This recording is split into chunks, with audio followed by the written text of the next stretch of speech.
Have you ever watched your child in the middle of a meltdown and silently wondered, is there a calmer, happier way to raise kids? Or maybe you felt overwhelmed by the pressures of modern parenting, all the rules, the comparisons, the pressure to do everything right. Deep down, most parents just want one thing, to raise kids who are emotionally strong, kind, resilient, and truly happy. This is where the Danish way of parenting enters the conversation, not with another checklist, but with a gentle invitation to shift how we see childhood, connection, and discipline. Denmark consistently ranks among the happiest countries in the world, and their children are some of the most emotionally balanced and confident anywhere. But it's not by chance.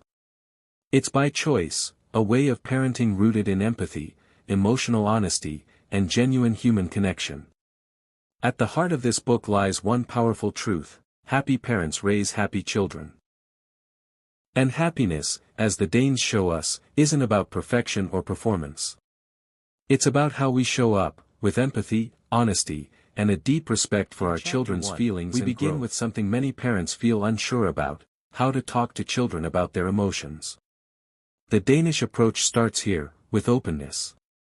Instead of distracting, denying, or fixing every difficult feeling, Danish parents teach their kids to name and understand their emotions.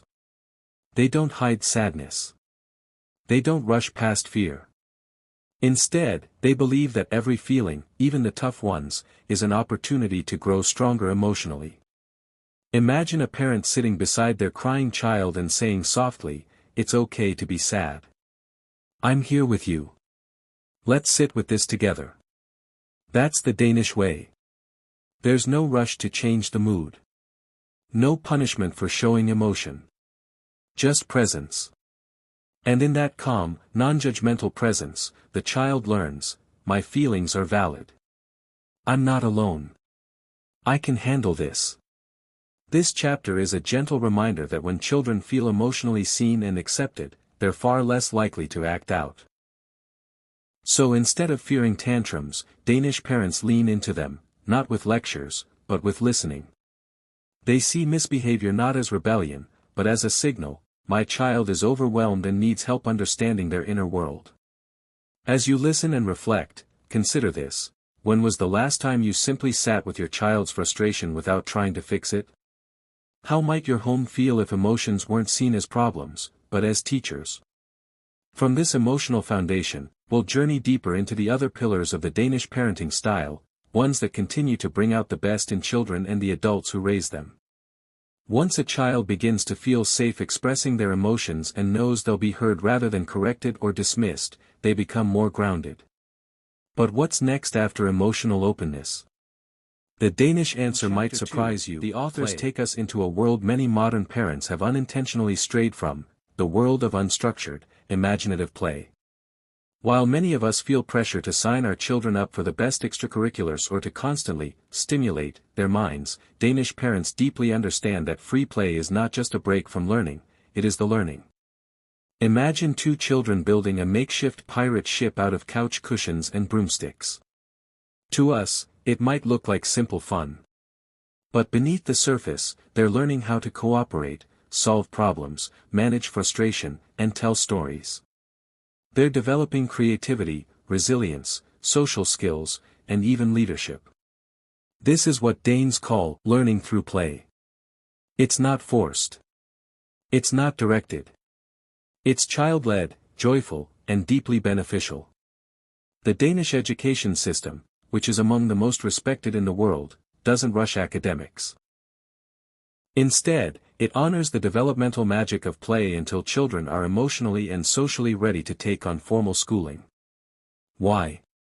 Because they know that emotional intelligence comes before academic excellence. As parents, this chapter gently asks us to pause and reflect: are we giving our children enough time to just be? To be bored? To invent? To explore their world without interference? Many of us, with the best of intentions, have filled our children's schedules with enrichment activities. But this chapter reminds us that one of the richest forms of enrichment is found in a cardboard box turned spaceship or a backyard expedition. What's powerful here is the message that we don't need more tools, toys, or tech to raise smart, capable kids. We need more space for them to explore their ideas and emotions through play. And perhaps, space for us to step back and trust that play is doing the deeper work. By now, you might be beginning to feel the Danish philosophy come into view, this belief that parenting isn't about control or perfection, but about supporting the whole child, mind and heart. And through emotions and play, we've already seen how powerful this support into Danish parenting. After understanding the value of emotional honesty and the magic of play, the next insight may sound surprisingly simple, yet it holds transformative power: reframing. Reframing is the art of seeing situations, even the frustrating or disappointing ones, in a different light. It's not about denying that something is hard, but about choosing how we interpret it. And in Denmark, this approach begins early, not just as a parenting strategy, but as a mindset woven into daily life. Think about a rainy day. Many children, and even parents, might groan and complain. But in Danish culture, it's just a chance to put on boots and go puddle jumping. It's a new kind of fun. Danish parents model this kind of thinking consistently. When something doesn't go as planned, they help their kids look for another way to see it, not to force positivity, but to cultivate resilience. This is powerful, because our children are always learning how to interpret the world. If we model panic, they absorb panic. If we model flexibility and perspective, they learn that challenges aren't dead ends, they're detours with lessons. The authors share that Danish parents rarely label their children negatively, even during difficult behavior. A child who throws a tantrum isn't bad or naughty. They might be tired, frustrated, overwhelmed. This reframing allows for empathy instead of shame, and helps the parent stay calm instead of reactive. Let's take a relatable scenario. Imagine your 5-year-old spills milk again at the dinner table. It's easy to feel irritated. But a Danish approach might sound like, "Oops, accidents happen. Let's clean it up together." Rather than scolding, they teach problem solving and responsibility. This doesn't mean they let everything slide, it means they choose a frame that builds the child up rather than tearing them down. Another powerful example is reframing failure. Danish parents don't treat mistakes as something to fear. A failed test or forgotten homework isn't a disaster, it's a learning opportunity.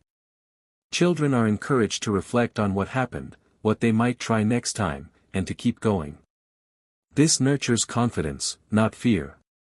At its heart, reframing is emotional training. It's teaching children, and ourselves, that we can choose how we view the world. We can create stories that empower, not shame. This helps kids handle disappointment, setbacks, and social challenges with more grit and less anxiety.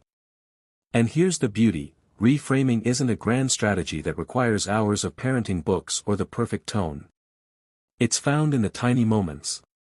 The sigh you don't let out. The smile you offer instead of a lecture. The way you say, "Let's try again," rather than, "Why did you do that?" One thing becomes clear: Danish parenting is not about creating perfect kids, it's about helping children see that life is full of possibilities. That their thoughts shape their feelings, and their feelings shape their choices. And when they learn that from a young age, they become more optimistic, resilient, and grounded. So far, we've explored the emotional roots of Danish parenting, the power of free play, and now, the gift of reframing. Each step adds a new layer to this philosophy, one that honors the whole child and equips them for a thriving future. By now, we've seen how Danish parenting invites children to be emotionally aware, playful, and resilient in how they see the world. But empathy, this ability to step into another person's shoes, to feel with them, is what makes all the other lessons come alive in relationships. And it's not just something Danish children are taught, it's something they absorb because it is modeled around them every day. In Chapter 4 of the Danish Way of Parenting, the spotlight is on empathy, not as an abstract concept, but as a core value deeply embedded in Danish parenting. Empathy, in Denmark, isn't something tacked on as an afterthought. It's a way of being. A way of raising children to not just understand their own emotions, but to recognize and care about the emotions of others. It's about teaching kids to pause, to observe, and to connect, not out of obligation, but because they genuinely care.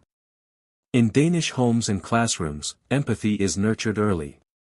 It's in the stories children read, the conversations they overhear, and the way conflicts are handled. Rather than using harsh punishment or rewards, parents guide children through their feelings and the feelings of others.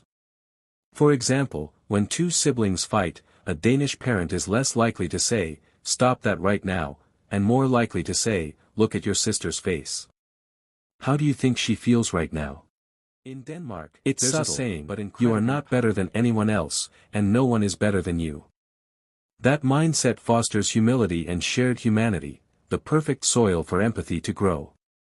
Parents don't put their children on pedestals or pressure them to be the best. Instead, they nurture emotionally aware, socially responsible individuals who value others. One lovely insight from this chapter is the role of modeling. Danish parents know that children learn empathy not from lectures, but from observation. When parents show patience, apologize when they're wrong, or offer a listening ear to someone struggling, their children soak it in. They see it. They feel it. And slowly, it becomes part of who they are.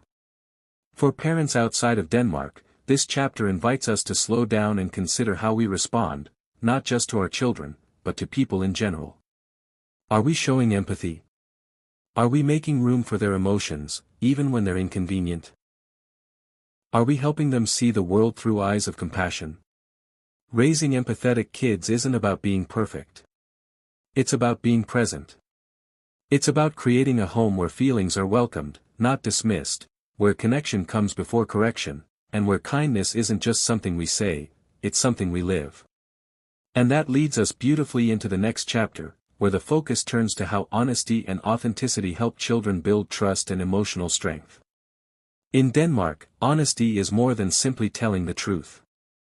It's about being real. It's about helping children face life with clarity, without sugarcoating or pretending everything is always perfect. Danish parents believe that children are capable of handling reality, even when it's messy, uncomfortable, or uncertain, as long as they feel safe, supported, and to reimagine how we talk to our children about difficult things. Rather than shielding kids from emotions like sadness, anger, or disappointment, Danish parents include them in life's full range of feelings. For instance, if a grandparent is sick, a Danish parent might say, "Grandma isn't feeling well, and we're all a little worried," instead of pretending everything is fine. The goal isn't to burden the child but to help them build emotional resilience by learning to face truth with support and understanding. Storytelling plays a powerful role here too. In Danish culture, children are regularly exposed to tales, not all of them with happy endings. These stories help children process real emotions and see how characters overcome struggles. They learn that bad days exist, that sadness is normal, and that even heroes sometimes feel afraid. Through these honest stories, kids gain a more balanced emotional foundation, one where both joy and pain can coexist. There's something beautifully grounding about this approach.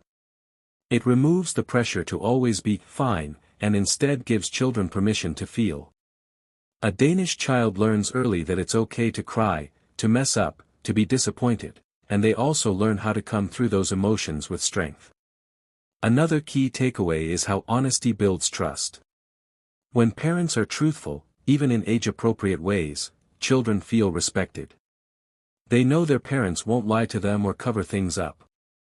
This builds a secure emotional bond where kids feel they can ask hard questions and receive real answers.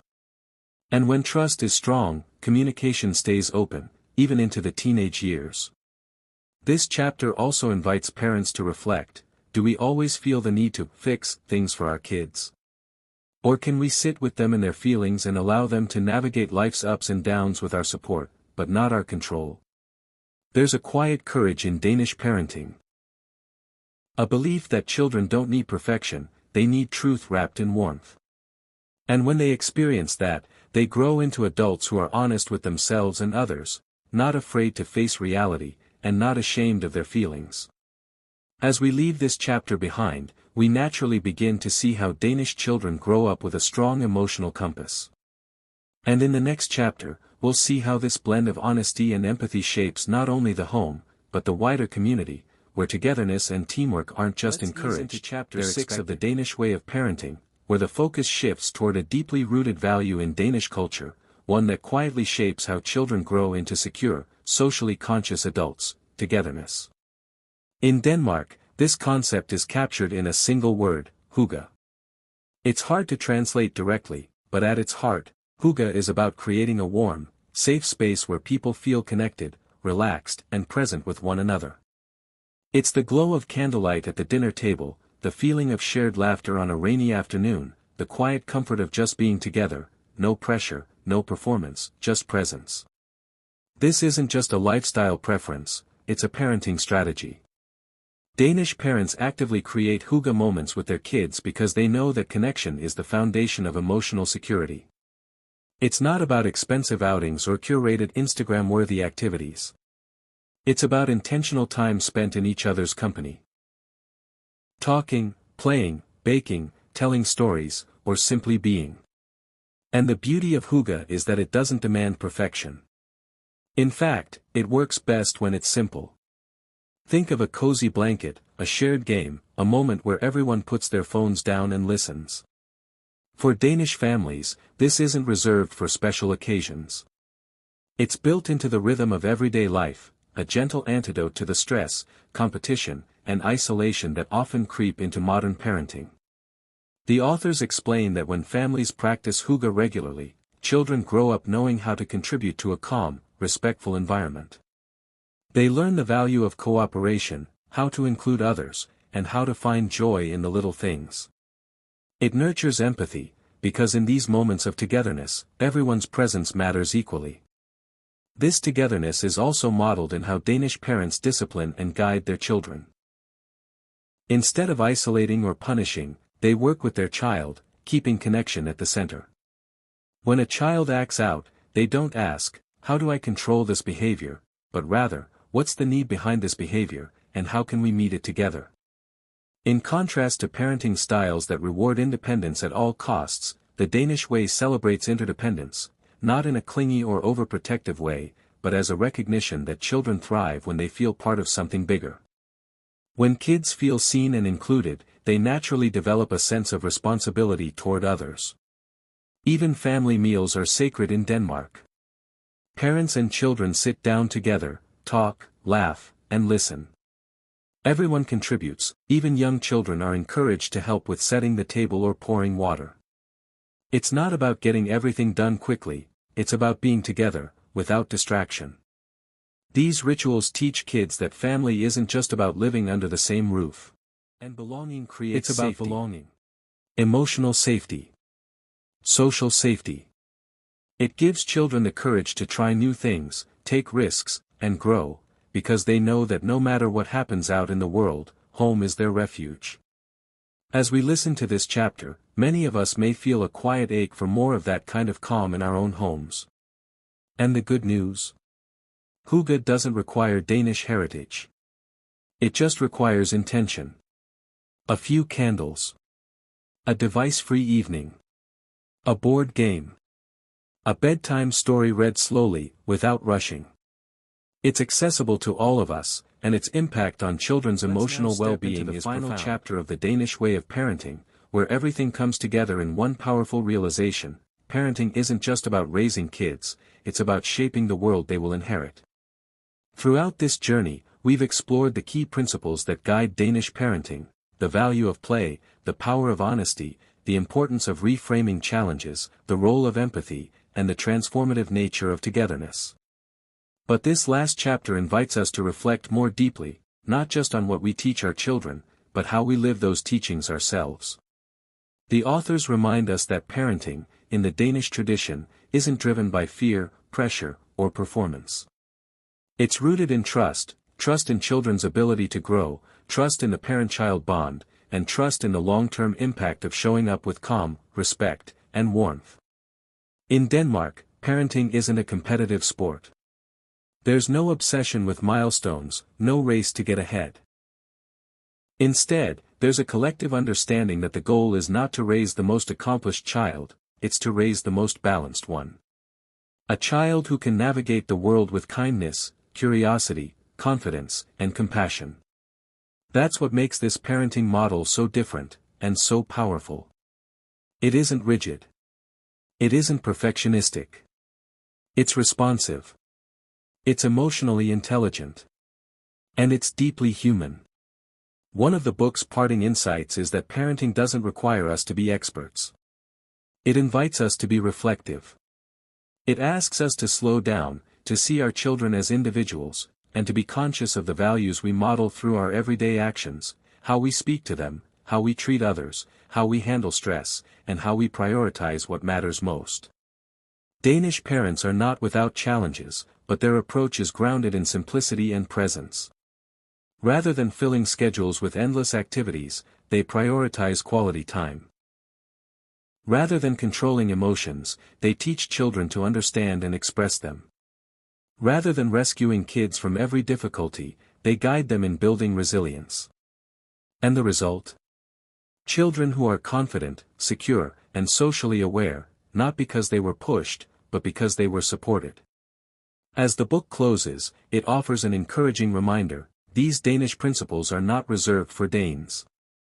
They're available to all of us, no matter where we live, how we were raised, or what parenting challenges we face. Whether we adopt one strategy or embrace them all, the impact can ripple through generations. So, what does this look like in your home? It might be a little more play and a little less pressure. A little more listening and a little less lecturing. A little more calm and a little less chaos. A deeper trust in your child, and maybe a little more trust in yourself. Perfect formula. But when we lead with love, presence, empathy, and curiosity, we're already giving our kids something deeply valuable: a sense of safety, of self, and of connection. As we close this audiobook reflection, I invite you to pause and consider, what small shift can you make today, drawn from this Danish way, that might bring more peace and connection to your family?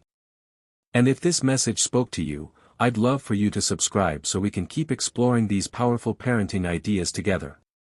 Your presence here matters, and your parenting journey, just like your child's, is worth nurturing.